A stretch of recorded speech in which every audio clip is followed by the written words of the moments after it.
भिवंडी गुन्हे शाखेचं पथक बदलापूर शाळेमध्ये दाखल झालेलं आहे। एक मोठी अपडेट बदलापूर प्रकरणामध्ये भिवंडी गुन्हे शाखेचं पथक हे आता बदलापूरच्या शाळेत पुढील तपासासाठी दाखल झालेलं आहे। भिवंडी गुन्हे शाखेकडून आता इथून पुढचा बदलापूर अत्याचार प्रकरणातला तपास केला जाईल।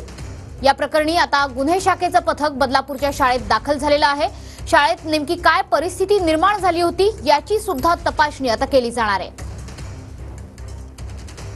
आपले प्रतिनिधी सध्या आपल्या सोबत जोडले गेलेले आहेत। मयुरेश, सध्या काय माहिती आहे? भिवंडी गुन्हे शाखेचं पथक नेमका कोणता तपास करणार आहे?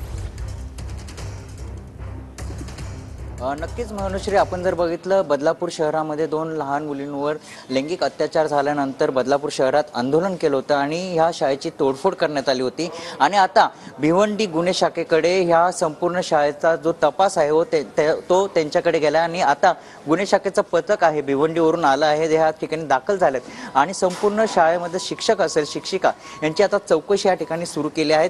तसंच ह्या शाळेमध्ये कोणत्या भागामध्ये सीसीटीव्ही लावण्यात आले होते, काय त्या सीसीटीव्ही मध्ये निष्पन्न होणार ते देखील तपासले या ठिकाणी जाणार। कोणी तोडफोड केली त्या सगळ्यांवर गुन्हे देखील दाखल केले जाण्याची माहिती आपल्याला पोलिसांनी दिली आहे। मात्र आता शिक्षक वर्ग असेल शिक्षिका असेल यांची आता या ठिकाणी गुन्हे शाखेकडून ही चौकशी सुरू करणार आहे आणि संध्याकाळपर्यंत तो रिपोर्ट जो आहे या चौकशीचं काय निष्पन्न सादर होणार आहे ते देखील पाहणं तितकंच महत्त्वाचं असणार आहे। मात्र सध्या भिवंडी गुन्हे शाखेचं पथक ह्या शाळेमध्ये दाखल झालेत आणि ह्या ठिकाणी आता चौकशी सुरू झाली आहे। आपण जर ह्या ठिकाणी बघितलं या ठिकाणी गुन्हे शाखेचं पथक या ठिकाणी दाखल झाल्यानं आतमध्ये बंद दरवाजा आतमध्ये चौकशी या ठिकाणी सुरू आहे। गुन्हे शाखेचं पथक आतमध्ये आणि प्रत्येक शिक्षक असेल शिक्षिका असेल या शाळेमध्ये किती सीसीटीव्ही लावले होते, काय काय सीसीटीव्ही काय कुणी तोडफोड केली ते सगळं आता ह्या ठिकाणी चौकशी त्या ठिकाणी तपासली जात आहे। कोण कुणावर गुन्हे देखील दाखल केले जाणार अशी माहिती देखील पोलिसांनी दिली। मात्र आता हे पथक या ठिकाणी दाखल झालं असून संपूर्ण शाळेची देखील तपासणी या ठिकाणी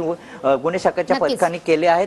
तर ज्या ठिकाणी जी घटना घडली होती त्या घटनेच्या ठिकाणी सीसीटीव्ही कॅमेरे नसल्याने नक्कीच मयुरेश, त्याच्यामुळे आता भिवंडी गुन्हे शाखेकडून इथून पुढचा तपास केला जाणार आहे।